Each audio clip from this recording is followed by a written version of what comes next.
The porcelain cup trembled in Marcus Chen's hand as the small voice cut through the afternoon chatter of the cafe.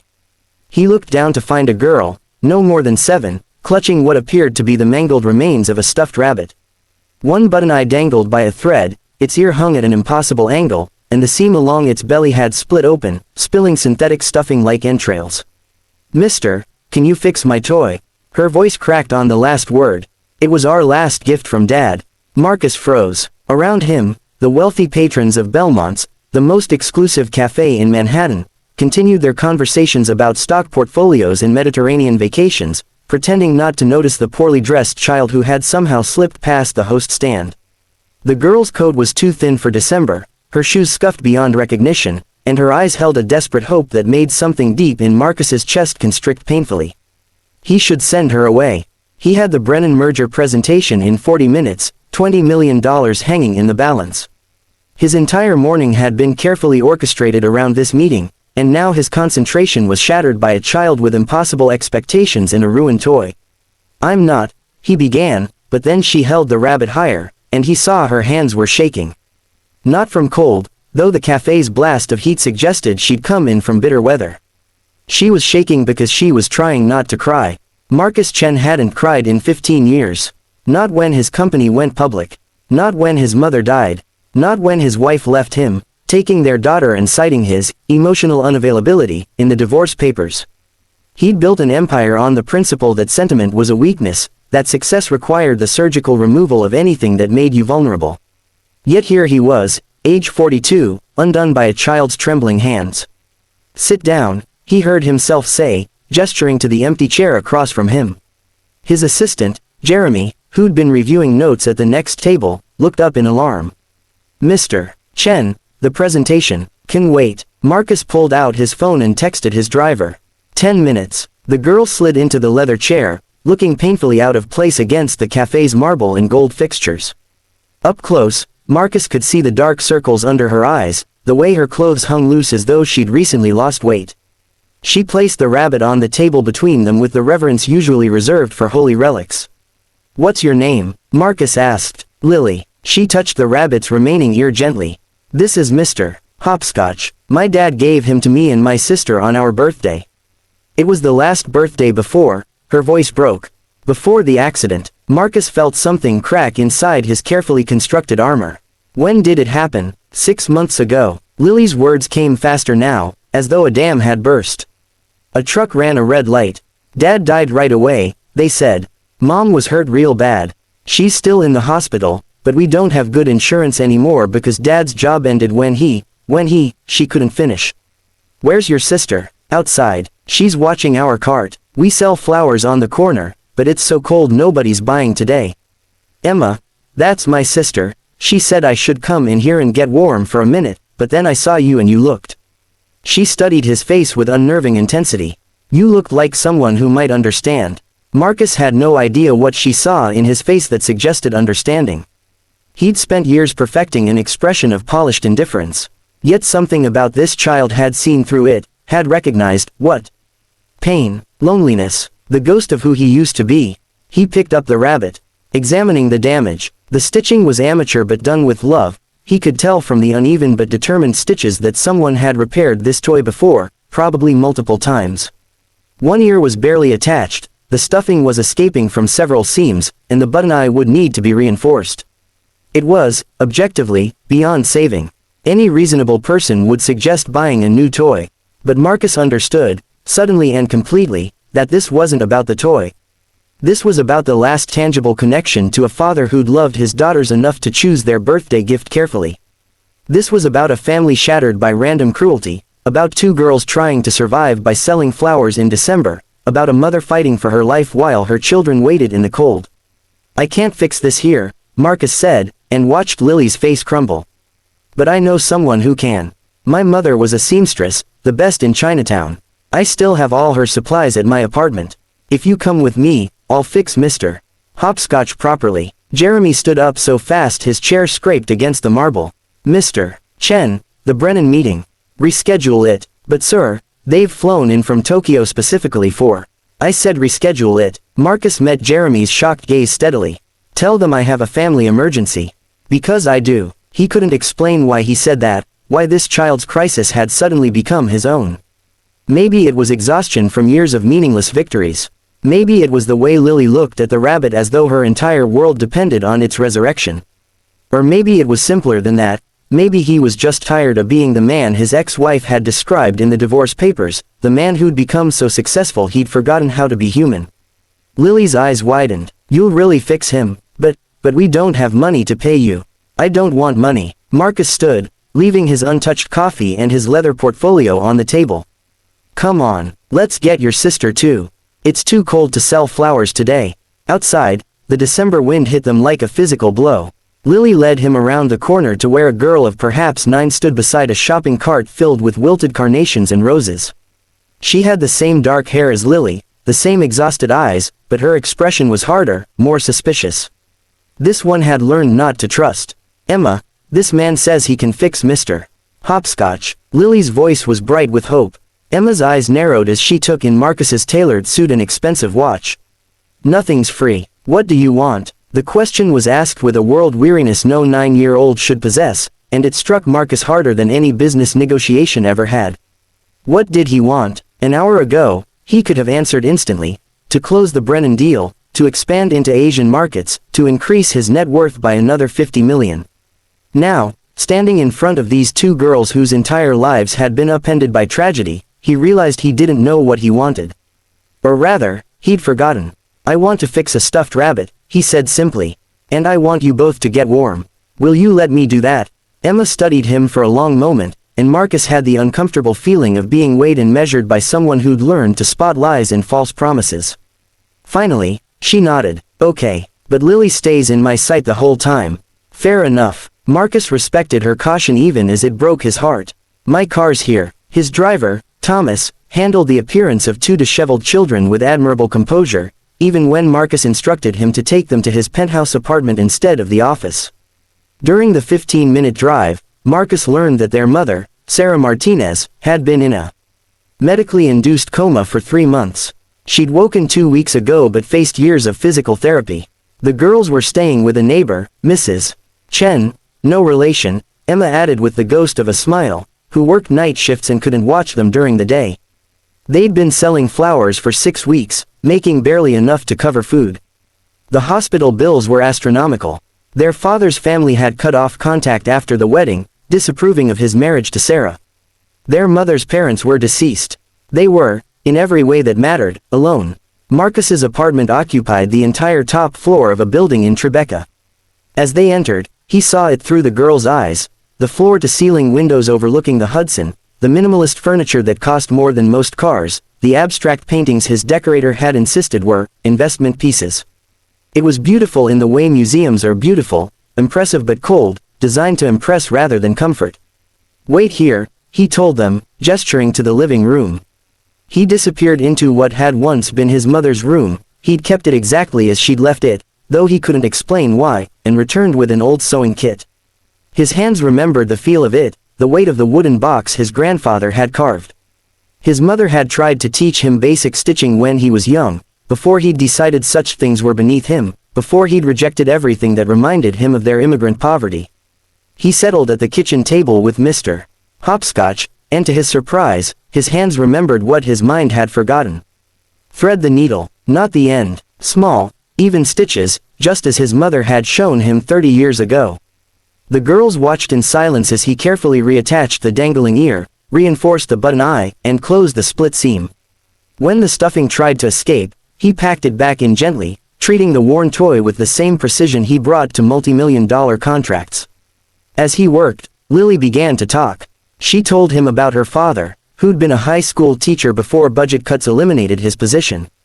About how he'd worked 3 jobs trying to make ends meet, how he'd still found time to read them stories and make them laugh. About the morning of the accident, how he'd kissed them both goodbye and promised to take them to the zoo that weekend. About how that promise would never be kept. Emma remained silent, but Marcus could feel her watching him, still evaluating, still protecting her younger sister from potential disappointment.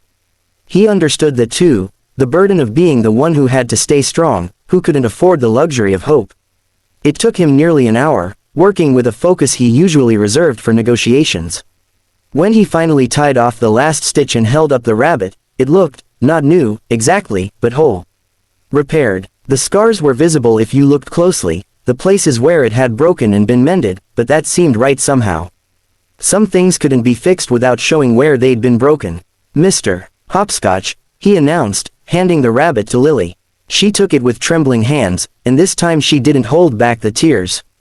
They streamed down her face as she clutched the toy to her chest, her small body shaking with sobs. Emma's hard expression finally cracked, and she moved to her sister's side, wrapping thin arms around her. Marcus stood abruptly, his own eyes burning. He walked to the window, staring out at the city lights beginning to twinkle in the gathering dusk. Behind him, he could hear Lily's crying subsiding into hiccups, Emma's soft murmurs of comfort. When had he become the kind of man who would have walked past them? When had success become synonymous with isolation? His phone buzzed. Jeremy, probably with updates about the rescheduled Brennan meeting. Marcus silenced it without looking. For the first time in years, something mattered more than business. He turned back to find both girls watching him. Lily held Mr. Hopscotch close, but there was a new question in her eyes. Emma voiced it. Why did you help us? You don't know us. Marcus considered several answers. Because he'd been reminded of his own daughter, whom he barely knew anymore because he'd prioritized everything else. Because his mother would have been ashamed of the man he'd become. Because sometimes the universe put people in your path for a reason, and you ignored that at your own peril. Instead, he said, I had a daughter. I still do, technically, but I haven't seen her in 2 years. I was too busy building an empire to notice I was losing my family. When you asked me to fix that rabbit, Lily, you reminded me of something I'd forgotten, that some things can't be measured in quarterly earnings or stock prices. He moved to the kitchen, suddenly decisive. Are you girls hungry? They were, of course. He ordered enough food from the Thai restaurant downstairs to feed 10 people, and they ate at his kitchen table while the city darkened outside. Lily talked almost constantly now, the floodgates opened, telling him about school and friends and the books she loved. Emma slowly relaxed, her protective shell cracking to reveal the frightened child underneath. After dinner, Marcus made calls. First to the hospital, identifying himself and authorizing payment for Sarah Martinez's medical bills, all of them. The administrator's shock was audible. Then to his lawyer, instructing her to set up a trust fund for the girl's education. Then to his real estate manager, asking about available apartments in a building he owned, something modest but safe, where a recovering mother and her daughters could start rebuilding. Emma overheard parts of these conversations. When he hung up, she was staring at him with an expression he couldn't read. Why? She asked again. Nobody helps like this. There's always a catch. No catch. Marcus crouched down to her level. Here's the truth, Emma. I'm very rich, and until today, I didn't know what that wealth was for. I'd convinced myself it was about success, about proving something. But money isn't real power. Real power is being able to help someone when they need it. You and Lily gave me that chance. We didn't give you anything, Emma whispered. You gave me more than you know. He stood, suddenly exhausted. Thomas will drive you home. But first, give me Mrs. Chen's number. I want to talk to her about your situation, see what else you need. As the girls prepared to leave, Lily suddenly ran back and threw her arms around Marcus's waist. Thank you for fixing Mr. Hopscotch, she said, her voice muffled against his suit jacket. And thank you for seeing us. Thank you for seeing us. The words echoed in Marcus's mind long after they left. How many people had he not seen over the years? How many opportunities for connection had he missed because his eyes were fixed on spreadsheets and profit margins? That night, alone in his expensive apartment, Marcus did something he hadn't done in 15 years. He cried. He cried for the girls selling flowers in the cold, for their mother fighting to recover, for their father who'd loved them enough to work 3 jobs. He cried for his own daughter, growing up with a father too busy to attend her school plays or remember her favorite color. He cried for the man he'd become and the boy he'd once been, who'd helped his mother with her sewing and hadn't yet learned that compassion was something to outgrow. The next morning, he showed up at Jeremy's office before dawn. The Brennan deal, Jeremy began, but Marcus cut him off. I'm restructuring the company. I want you to research charitable organizations focusing on families in crisis, medical bankruptcies, sudden loss of income, children in need. I'm establishing a foundation, and I'm committing half our annual profits to it. Jeremy's mouth fell open. Half, Mr. Chen, the board will never. I'm the majority shareholder. They'll approve it or they'll find themselves replaced. Marcus smiled, and it felt strange, as though his face had forgotten how. Also, I'm taking Fridays off. And I want you to find 2 girls named Emma and Lily Martinez. They're going to need tutors, and someone to check in on them regularly. Hire whoever's necessary. Pay them well. Over the following weeks, Marcus became a different kind of millionaire. He still worked hard, still closed deals and expanded his empire. But now there was purpose behind it. He met with Sarah Martinez when she was well enough for visitors, saw the tears stream down her face when he explained that her medical bills were paid, that her daughters would have what they needed. He connected her with physical therapists and job counseling services, ensuring she'd have opportunities when she recovered. He started showing up at Lily and Emma's school, attending events and performances, becoming a sort of surrogate uncle. He watched Emma slowly shed her protective hardness, saw her start to smile. He listened to Lily read aloud from her favorite books, her confidence growing with each visit. And one Friday, he drove 4 hours to his ex-wife's house, where his daughter Michelle lived. She answered the door with suspicion. She barely remembered him, this stranger who sent birthday cards but never showed up. "Hi," he said, his carefully prepared speech evaporating. "I know I haven't been here. I know I've been the worst kind of father, the absent kind. But I'd like to try again, if you'll let me. I don't need you to forgive me. I just need you to give me a chance to do better." Michelle studied him with eyes like her mother's, weighing and measuring. Finally, she stepped aside. "Mom said you're different lately. That you're helping some kids in the city." "I am. They reminded me of what matters." He paused. "You matter, Michelle. You've always mattered. I just forgot how to show it." They talked for hours that day, beginning the slow process of rebuilding a relationship he'd let crumble. It would take time. Trust, once broken, didn't repair overnight. But Marcus had learned patience from stitching together a worn stuffed rabbit.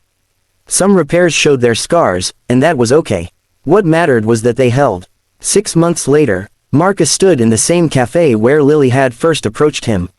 He was meeting the Brennan executives. They'd eventually rescheduled, and the deal was finally closing.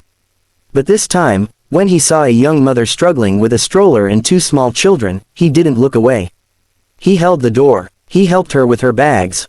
He saw her. His phone buzzed with a text from Lily. Emma got accepted to the gifted program. Mom starts her new job Monday. Mr. Hopscotch says thank you. Marcus smiled at the message, then looked around the cafe. He saw the servers rushing between tables, the businessman yelling into his phone, the elderly woman counting coins to pay for coffee. He saw people, each with their own struggles, their own stories, their own stuffed rabbits in need of repair. The Brennan executives arrived, full of congratulations and talk of the bright future ahead. Marcus shook their hands and smiled, but part of his mind was already on Friday, when he'd promised to take Lily, Emma, and Michelle to the zoo. A promise kept, finally. A chance to be the kind of man who saw people, who helped when help was needed, who understood that some things were worth more than money could measure. That evening, alone in his apartment, Marcus opened the drawer where he kept his mother's sewing kit. Next to it now sat a photo, him and the 3 girls at the park, all of them smiling. He picked up the photo, remembering the day it was taken, how Michelle had initially held herself apart but gradually relaxed, how Lily had chattered non-stop, how Emma had finally, truly laughed. Life, he'd learned, was like that rabbit. It got damaged, torn, stuffed with too much or not enough. But with patience and care, with willingness to see the broken places and tend to them, it could be repaired. Not made perfect, perfection was an illusion anyway. But made whole, made beautiful in its imperfection. Made real. And sometimes, if you were very lucky, a small girl with a broken toy reminded you that being human meant being willing to fix things, even when, especially when, they say,